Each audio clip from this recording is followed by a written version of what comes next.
Hello. Welcome to the Socrates movie. This will be a rather short because, to be honest, I really don't know much about Socrates, except what I learned from reading the Encyclopedia Britannica online. I also know very little about information literacy, except that the information literacy standards for higher education were adopted by the Association of College and Research Libraries at the midwinter meeting of the American Library Association in the year 2000. But I also know from YouTube that knowing little or nothing about a topic does not prevent me from talking about it on the internet or on television. In fact, I'm not sure. But I think that knowing nothing, along with wearing stylish glasses, might be the actual qualifications for working as a commentator on some cable news channels. Joan, I am sorry to interrupt, but I think you should keep focused on Socrates and skip the YouTube and cable news comments. Did you know that Socrates believed that human wisdom begins with the recognition of one's own ignorance? And although Socrates is famous for having said, "I know that I know nothing," the Encyclopedia Britannica says that his way of life, character and thought exerted a profound influence on ancient and modern philosophy. Yes, Anne. I did know that. I also know that Socrates lived around 400 BC, and you are right about cable news. Let's stick to Socrates. But how about the Colbert Report? Joan, let's stick with Socrates. Remember how much time we wasted earlier when we started watching Colbert clips online. So back to Socrates. Do you know what the Socratic method is? Yes, Anne. I do know the Socratic method is an educational strategy in which a teacher asks students a series of questions. The questions provide a way for students to discover new knowledge and/or to discover their own ignorance.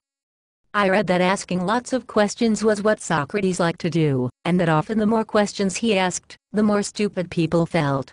I think he might have been rather annoying, but also very good at encouraging people to think deeply. Therefore, he would not have been a good cable news commentator, but maybe could have been a writer for Stephen Colbert. Joan, do you think that knowing how to ask lots of questions, what kinds of questions to ask and how to seek answers from a variety of sources as well as how to evaluate the information you find is part of being an information literate student? Do you think that is something that Socrates can teach us about information literacy? Yes, I do. So here is what I understand so far. Know that you know nothing, because wisdom begins with acknowledging your own ignorance. Teachers can teach by asking lots of questions. Students can learn by seeking answers to questions. The more you learn, the more you realize you don't know. Good, Joan. Now that we've discussed Socrates' views on wisdom and the Socratic method, tell me what you learned about Socratic dialogues and the Socratic problem.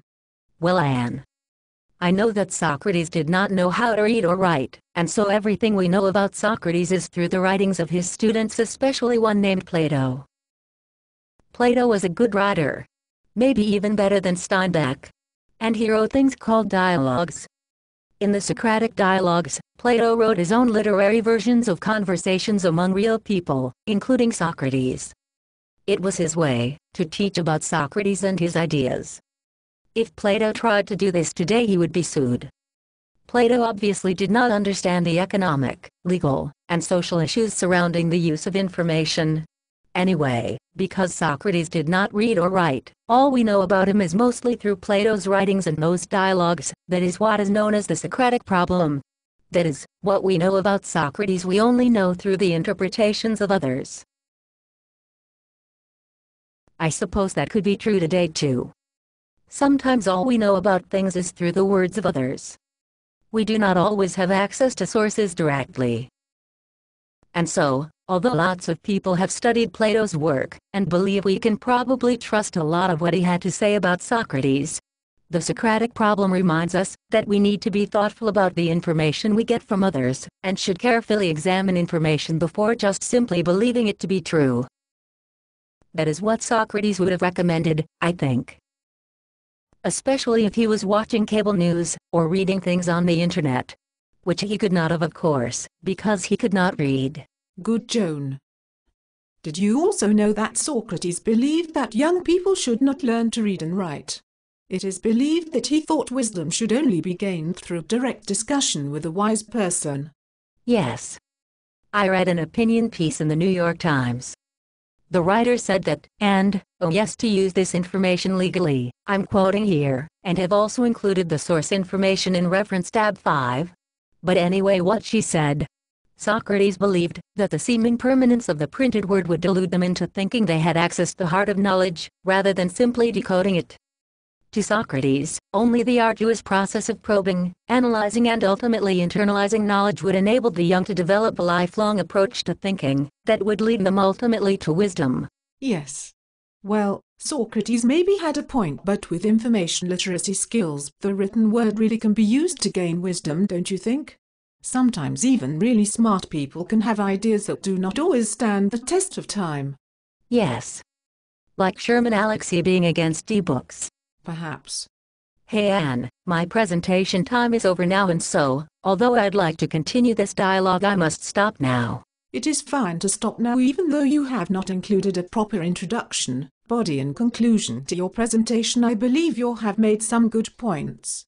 Wisdom is not easy to package into short segments. It is a lifelong pursuit.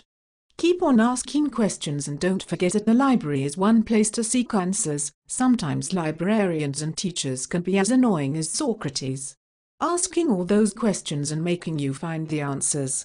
But if you really want to gain wisdom, well, sometimes you have to do more than just watch YouTube. Hey Anne. What do you think Socrates would have thought about using animated bears to encourage deep thinking? Good question. The answer is, I don't know. What do you think? I think you should be careful about asking so many questions. You know what happened to Socrates, don't you?